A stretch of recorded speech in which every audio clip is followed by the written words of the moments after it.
Bonsoir à tous et à toutes, bienvenue dans Entre deux news sur Reflet TV, l'émission où l'on décrypte sans phare les enjeux politiques ivoiriens. Ce soit une question qui nous concerne tous à l'approche de la présidentielle ivoirienne. Les alliances et coalitions politiques ivoiriennes, faut-il encore y croire ? Depuis l'avènement du multipartisme ivoirien, vous le savez très bien, nous assistons à des tentatives d'union, à des regroupements de circonstances. Les coalitions fleurissent, mais rarement ont-elles encore du sens?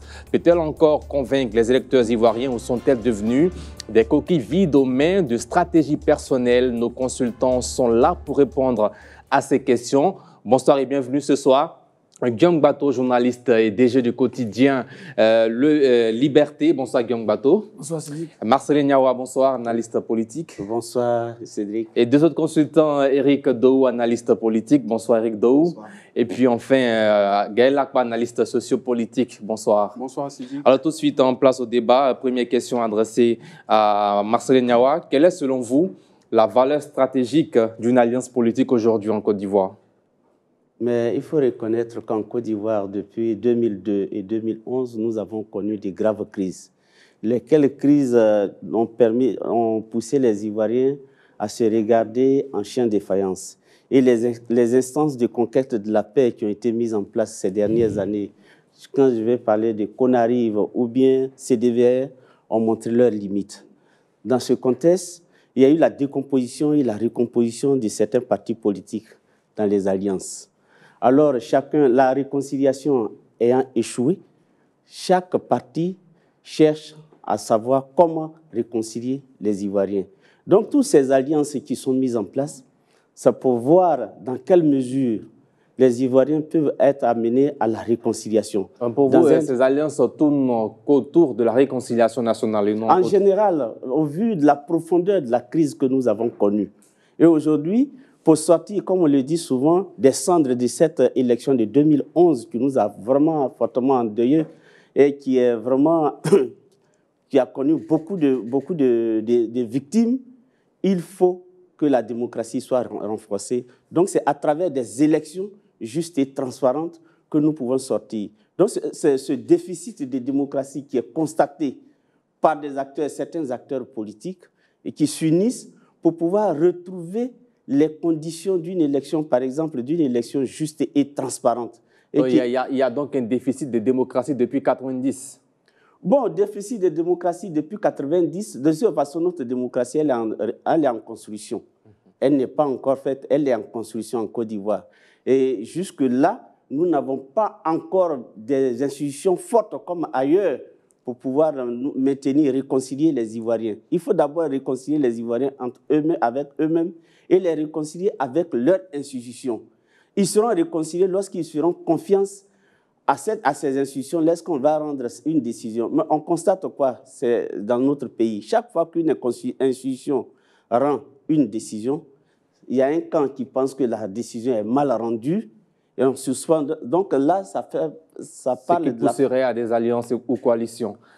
Oui, non, des coalitions pour pouvoir renforcer parce que tous les pouvoirs ne se font pas confiance. Donc, il faut d'abord qu'on arrive à se faire confiance autour d'un objectif. Et puis, ce sont tous ces éléments qui font que les partis, à un moment... Alors, Gaël Akba, il y a la question de réconciliation qui ressort de son analyse, qui semble être l'une des raisons qui poussent certains partis politiques à fonder des alliances, à avoir des alliances ou coalitions politiques. Peut-on dire que l'idéologie a totalement disparu au profit de l'opportunisme politique en Côte d'Ivoire? Belle question. Parlant de réconciliation, je ne pense pas que ce soit de la vocation des partis politiques de se donner pour mission de réconcilier les Ivoiriens. Voilà. Moi, je ne crois pas trop en cela parce que les politiques, en général, ils ont leurs objectifs bien précis, ils ont leur calendrier, ils ont leurs agendas. Donc, quand on parle souvent de réconciliation, c'est un thème qu'on met en avant parce que vous ne me direz pas qu'un parti, quel qu'il soit, puisse se taguer d'être celui qui va chercher à réconcilier les Ivoiriens, d'autant plus qu'il est protagoniste, antagoniste au sujet. Donc, quand il va vers l'autre partie, c'est clair que souvent, ça échoue. Voilà pourquoi, chaque fois, on n'arrive pas à cette fameuse réconciliation-là. Mais je veux aussi faire une situation contextuelle relativement au sujet de ce soir. Voyez-vous, la Côte d'Ivoire est une jeune démocratie. En 1960, la Côte d'Ivoire accède à l'indépendance. Félix Houphouët-Boigny, le PDCI, RDA, dirige le pays pendant plus de 40 ans. Pendant plus de 40 ans, si on compte de 60 à 90. De 60 à 90, on a le parti unique. En 90, on a, avec le combat de Laurent Gbagbo et ses amis de l'opposition, de la gauche, on finit par avoir le multipartisme. Alors, entre 90 et 99, le président Houphouët-Boigny décède, le président Bédié prend le pouvoir, il y a un problème au niveau de succession au niveau du PDCI, ce qui crée une fracture. La fracture au niveau du PDCI va déboucher sur une alliance avec des partis de gauche. C'est là même que commencent ces histoires d'alliance entre des partis de gauche ou de droite. Et puis, en 2000, je fais un peu vite pour aller un peu plus vite. En 2000 et 2010, on assiste aussi à une alliance quand le RHDP naît, alliance entre le président Bédié, donc on va dire le PDCI, et le RDR. Prochaine notre démocratie, mais je pense que là, sur ce point, on peut considérer que ça fait partie de l'exercice du jeu démocratique, que ce soit les alliances ou les coalitions. Il y a une petite, je dirais, différence, une petite nuance à ce niveau. Après, on a tendance à les voir comme des synonymes. Mais moi, je vois plutôt l'alliance sur quelque chose de beaucoup plus pérenne, effectivement, qui a trait à l'idéologie des partis, parce que c'est l'idéologie qui permet justement de solidifier les bases des alliances. La coalition est différente dans le sens où elle se met en place uniquement pour réagir ou pour accéder justement à un résultat, notamment sur des questions électorales. Donc à ce niveau, je pense que ce qui se fait en Côte d'Ivoire n'est pas vraiment totalement différent de ce qui se passe ailleurs. Après, on peut questionner justement les raisons qui fondent les alliances ou les coalitions, mais en dehors de ça, je pense que pour tous ceux qui regardent la politique ivoirienne, je pense qu'on peut déjà à l'avance considérer que c'est plutôt des coalitions qui naissent aujourd'hui, justement pour accéder à des conditions plus intéressantes pour les élections. Quand vous êtes avec des gens et que vous allez contacter une autre alliance sans même les informer, vous avez vu M. Bégoudé l'a dit publiquement sur les antennes de France 24, je crois que ça ne fait pas très sérieux. Vous êtes avec des gens, vous avez travaillé pendant des mois et des mois, et une nuit, vous les laissez, vous allez trouver d'autres personnes, et sans leur dire un seul mot. Moi, j'étais quand même choqué. Je suis d'autant encore plus choqué que des gens trouvent que ceux qui critiquent cette attitude du PDCI ont tort. Mais quand même, vous êtes des grandes personnes, vous vous regroupez, vous les laissez. La preuve, aujourd'hui, le PDCI et le PPACI étaient présents à la formation de la CEI, sur le coordonnateur pour la collecte des parrainages citoyens, alors que la CAP avait fait une déclaration vendredi, je crois quelques jours avant, 2 ou 3 jours avant, pour dire, comme la CEI ne veut pas accepter, prendre en compte nos revendications, nous n'enverrons personne. Mais le lundi, le PDCI était à la CEI. Aujourd'hui, le Front populaire ivoirien est allé déposer le nom de son coordonnateur pour les parrainages et son adjoint. Bon, alors, il reste quoi? C'est fini. D'où la question qu'on vous pose. Oui. Les leçons à tirer de ces alliances qui naissent en Côte d'Ivoire.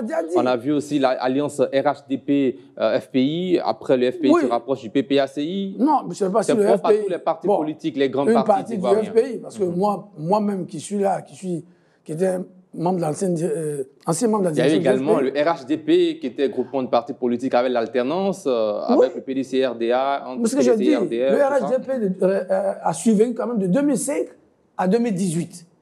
On peut dire que c'est la coalition ou l'alliance qui a le plus vécu le plus longtemps possible. 13 ans.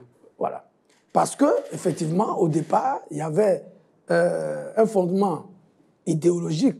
C'est quand même tous la philosophie politique de Houphouët-Boigny. C'est pour ça que peut-être qu'ils sont restés plus longtemps.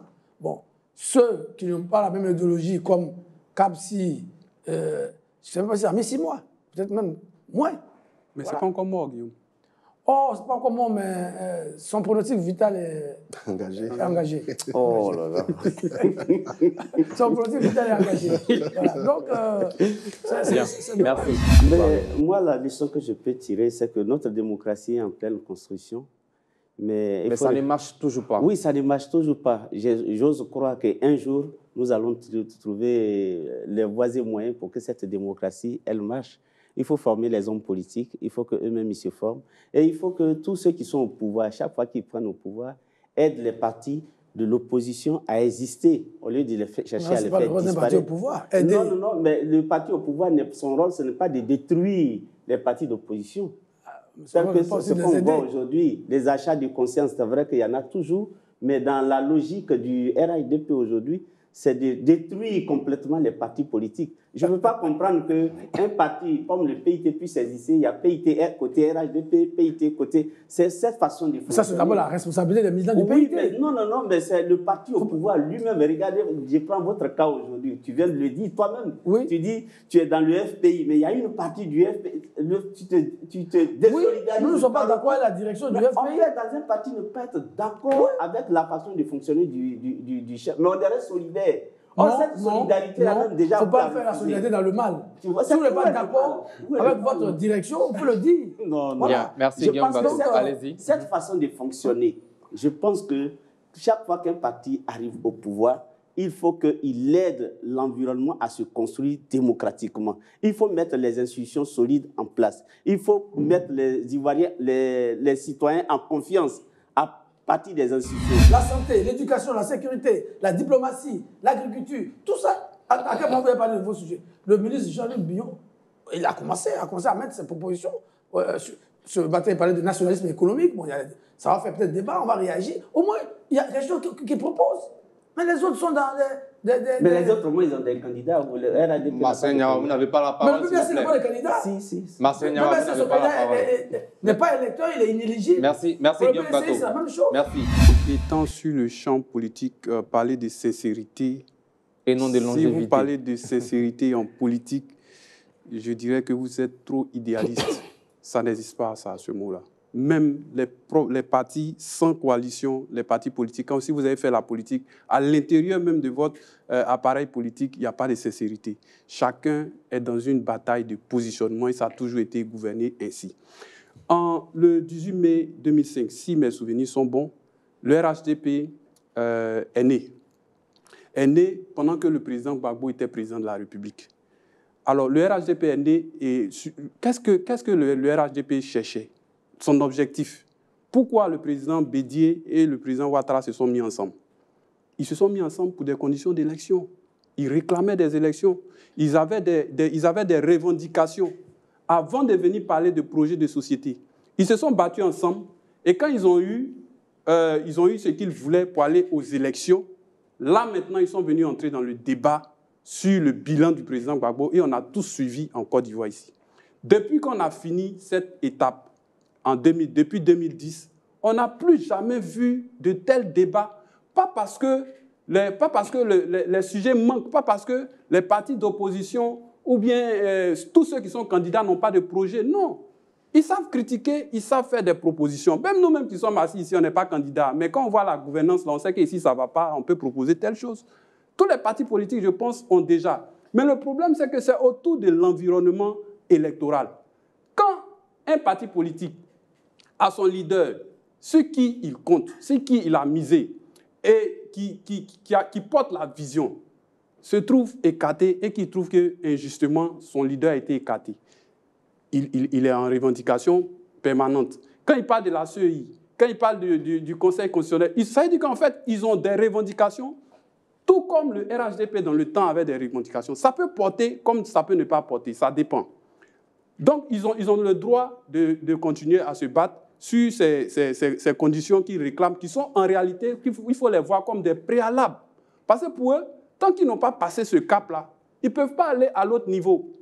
C'est intéressant de dire qu'il faut qu'on parle de bilan, de débats, il faut qu'on vienne là-dessus, mais dans quel environnement? Où on vous parle, même la troisième voie, Vincent Tobi, Assalé Tiemoko, qui étaient tout le temps suivis de tous, on les voyait, est-ce qu'on ne les a jamais vus proposer des choses? Ils parlent de la corruption, ils parlent de la mauvaise gouvernance, on connaît leur vocable, on connaît les thèmes qu'ils abordent, ils font des propositions concrètes. Ils ont des propositions concrètes, Guillaume. Maintenant, ils arrivent au pied du mur, ils voient qu'il y a un élément qui est là, le parrainage. Mais pourquoi en Côte d'Ivoire, demander à quelqu'un de se préparer devient un tabou? Et on pense que tant que c'est... Non, c'est la loi. Vous dites, oui, c'est le parti.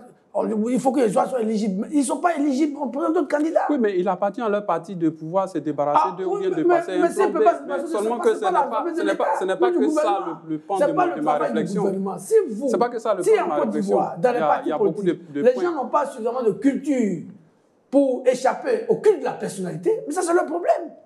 On ne peut pas, nul ne peut se permettre sa propre turpitude. Mais n'oublie pas que des gens ont pris des armes dans ce pays. Oui, mais moi j'étais toujours contre ceux qui ont pris les armes. Bon, si vous ne pouvez pas prendre les armes... Donc c'est cette jurisprudence qui fonctionne. Donc vous voulez prendre les armes aussi? Moi, j'étais jamais dit que... Mais ça n'est pas la jurisprudence. Non, oui. Une jurisprudence, ça s'applique. Mais Guillaume, les différentes revendications, ce n'est pas seulement les histoires de personnes sur la liste électorale. Il y a beaucoup de trucs. Il y a la CEI, il y a la RLE qui est demandée, il y a beaucoup d'éléments. Il n'y a pas que ça. Que l'opposition doit être capable de battre le parti au pouvoir avec ses propres règles. Moi, je suis d'accord avec lui. Mais alors, si c'est ça, mais allons-y aux élections, avec les règles qui sont là. Si vous gagnez demain, vous les changez. C'est comme ça que ça se passe dans les pays organisés. Voilà. On a parlé du cas sénégalais. M. Sonko et Diomaye Faye. Ils étaient confrontés à beaucoup de difficultés, mais ils sont allés aux élections, ils les ont gagnés, ils sont en train de mettre en place un train de réformes. Non, mais en Côte d'Ivoire, non. Ce que tu dis, c'est comme si dans 4 mois, ces partis-là n'iront pas aux élections. Ils n'iront pas aux élections. Tu as déjà vu dans la Monsieur Gbagbo n'est pas sur la liste électorale. Ça, c'est ton oui, mais je dis.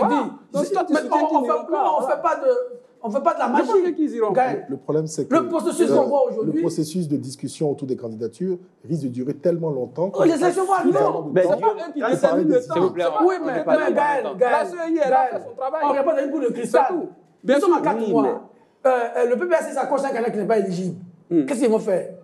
Vous croyez que c'est à 2 mois, ou bien à 2 semaines qu'ils vont désigner un candidat? Le processus de parrainage des candidats commence le 1er juillet. Et pour commencer, il faut que vous donniez le nom de votre candidat. Vous pensez que c'est à 2 semaines? Il y a le RHDP qui n'a pas de candidat aussi. Le RHDP, avec son organisation, peut faire ce travail-là en 1 mois. Ou même en 2 semaines. Tu es trop introduit. Ah oui. Mais vous avez vu le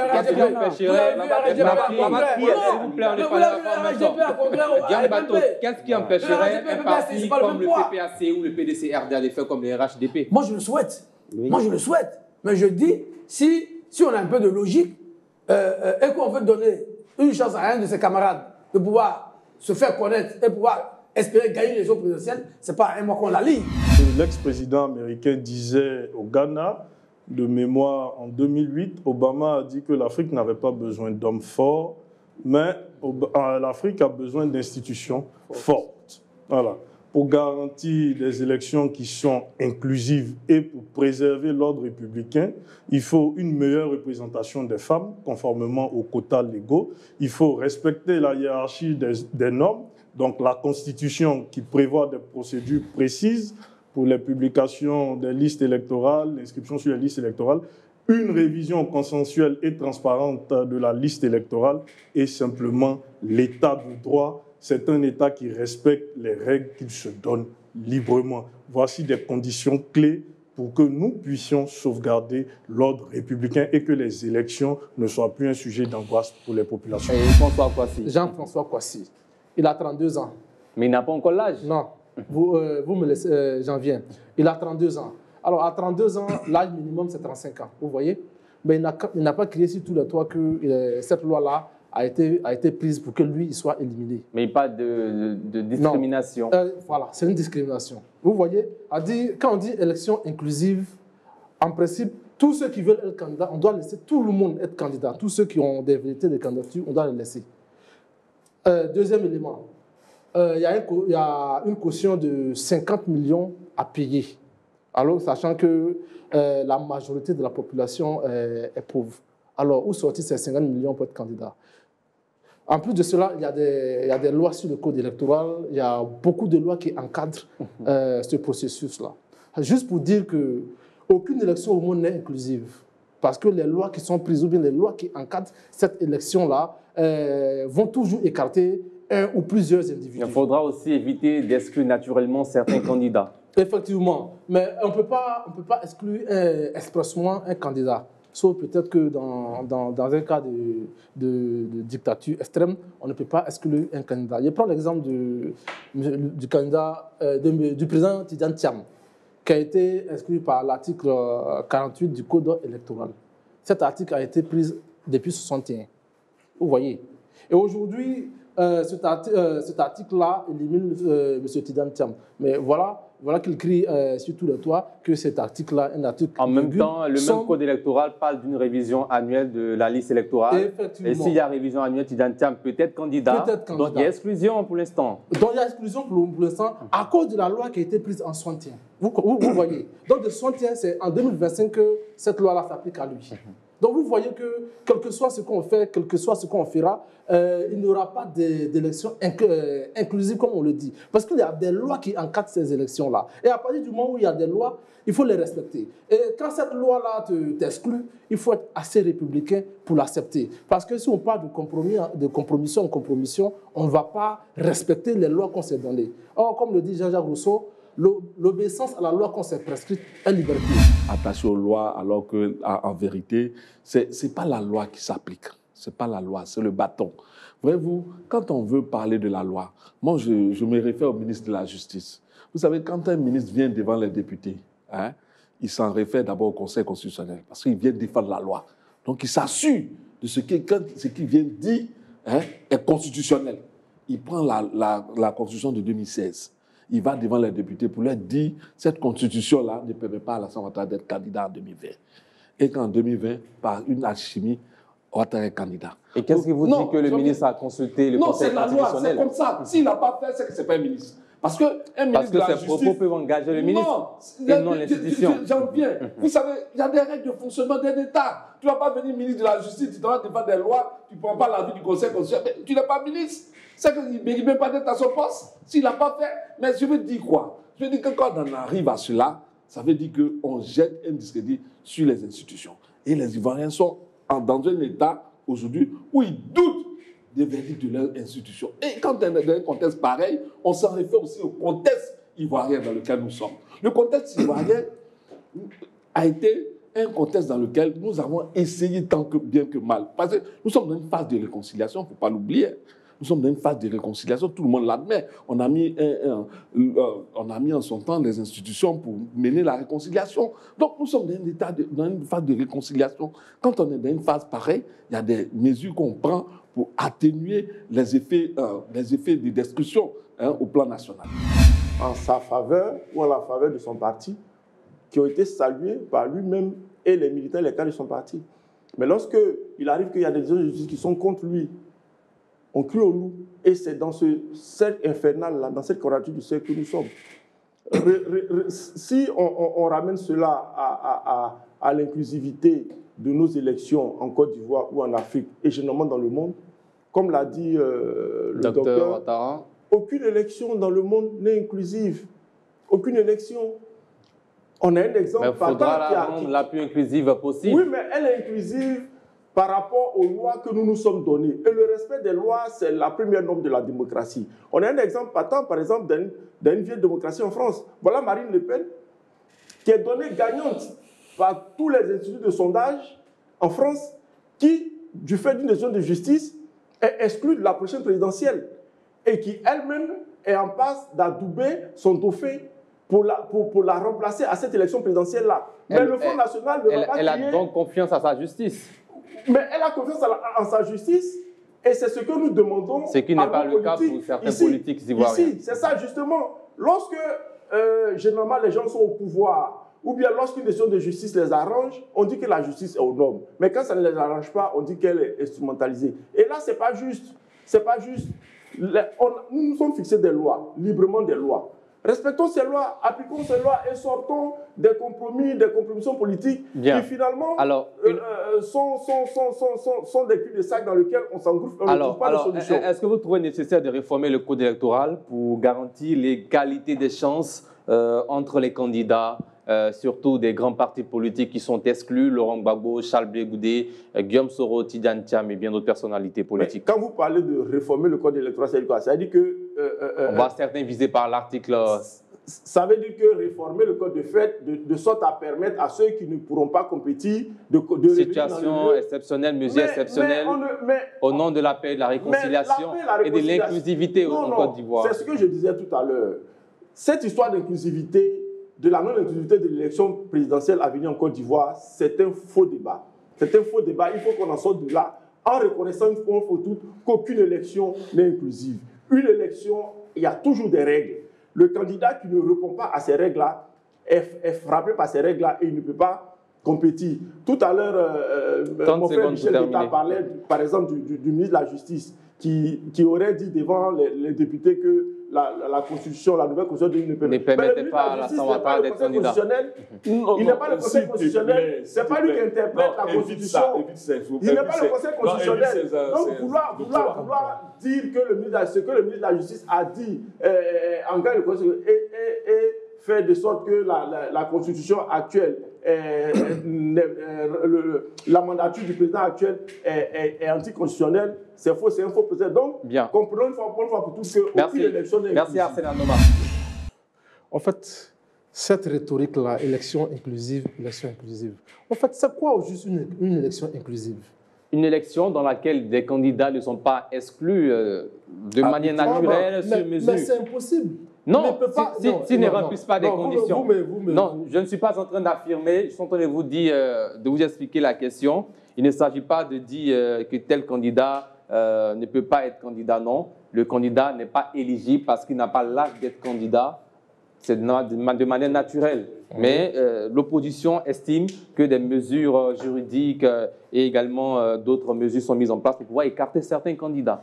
En fait, c'est ce que je suis en train de dire. Voilà pourquoi j'ai posé la question de savoir qu'est-ce qu'une élection inclusive. Parce que pour ce que je sache, une élection est garantie et encadrée par des lois. Alors, quand ces lois-là, ou bien une de ces lois-là t'élimine, il faut être assez républicain pour accepter la décision. Si tu aimes vraiment ton pays. Si tu n'es pas un monarque à la tête, si tu ne te comportes pas comme un monarque à la tête de ton parti politique, tu dois être à mesure d'accepter cette décision-là et envoyer un plan B ou bien un plan C ou bien un plan Y en Z pour pouvoir gagner ces élections. Si tu estimes vraiment que tu es populaire, tu peux mobiliser au moins 5 millions, 10 millions d'Ivoiriens. On vous a bien compris. Est-ce que la Côte d'Ivoire peut organiser une élection crédible pendant que certaines grandes figures de l'opposition sont exclues du jeu? Non, en fait, ce n'est pas parce que c'est pas parce que tu es une grande figure de la scène politique ivoirienne que tu dois forcément participer aux élections. Si une loi, par exemple, t'exclut, il faut être assez républicain pour accepter. C'est ce que je suis en train de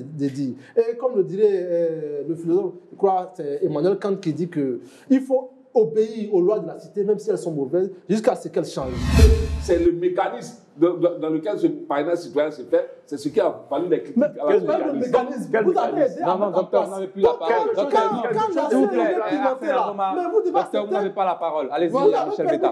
Docteur Ouattara, vous n'avez pas la parole. Moi, je parle que si c'est pour pervertir ce que nous concevons ensemble, c'est dommage. Parce qu'on le conçoit ensemble pour que ce soit bien mené. Et si au moment de le mener, vous introduisez des lois qui n'existaient pas par le passé, on est en droit de s'en plaindre. Moi, je crois qu'il faut respecter les positions des uns des autres. C'est pourquoi, de tous temps, on clame haut et fort ici et partout ailleurs qu'il faut engager le dialogue. Parce que c'est dommage que moi, je ne comprends pas le pouvoir en place qui se ferme au dialogue pendant que lui-même, il sait pertinemment que l'exclusion dans laquelle il plonge le pays est mais le RNDP a refusé d'aller au dialogue. 30 secondes. L'opposition a refusé d'aller au dialogue et le RNDP. Quand ça? C'est que tu sais pas la 30 secondes pour terminer sur ce sujet. Ce que j'allais dire, comme on le dit depuis tout le temps, aucune élection n'est inclusive. Et les lois... Il ne faudra pas aussi écarter certains candidats. La loi électorale, non, ça n'écarte pas certains candidats. Non, je ne dis pas que certains candidats sont écartés. Il ne faudra pas écarter. Les candidats ne sont pas écartés. Les candidats qui répondront aux lois actuelles participeront à la présidentielle. Et le code électoral ne sera pas réformé pour faire plaisir à qui que ce soit. Nous sommes librement fixés des lois, comme le disait le docteur, plusieurs fois même durant le dialogue politique, il y a des accords qui ont été pris. Tout à l'heure, vous parliez de la nécessité de faire la loi électorale chaque année. Mais au dernier dialogue politique, il a été consenti à la CEI, plutôt dans une rencontre entre la CEI et les partis de l'opposition. Il a été convenu qu'il n'y aurait pas de révision cette année en permettant à ceux qui n'étaient pas majeurs, qui seraient majeurs à l'élection présidentielle, d'être pris en compte pour qu'il n'y ait pas de révision en 2025. L'opposition était d'accord. Finalement, ils viennent se dédier. Et c'est chaque fois comme ça que l'opposition se comporte. Merci Arsène Noma. Et c'est irresponsable. Cédric connaît 30 secondes pour terminer. Alors, ce que je veux vous dire sur ces 30 secondes-là, c'est que le 26 avril 2005, le président Laurent Gbagbo s'est adressé à la nation. dans son discours à la nation, il a adouci les mœurs, il a arrondi les angles, il a permis, grâce à l'article 48, à Alassane Ouattara de devenir candidat exceptionnel pour l'élection de 2010. Il ne l'a pas permis de C'est un acte fort parce qu'en 2000, la Cour suprême avait rejeté la candidature d'Alassane Ouattara. C'est une décision qui était en cours, c'est une décision qui était pendante, même pour la détente politique, pour envoyer un signal fort, pour parler de réconciliation nationale, pour montrer qu'il avait le souci et le bien-être des populations ivoiriennes. Ça, je ne suis pas d'accord. Il a accepté de façon exceptionnelle. Non, laissez qu'il termine, s'il vous plaît. Merci Cédric Koné, chers téléspectateurs. On marque une courte pause. On revient juste après pour la suite de ce numéro d'Entre deux News.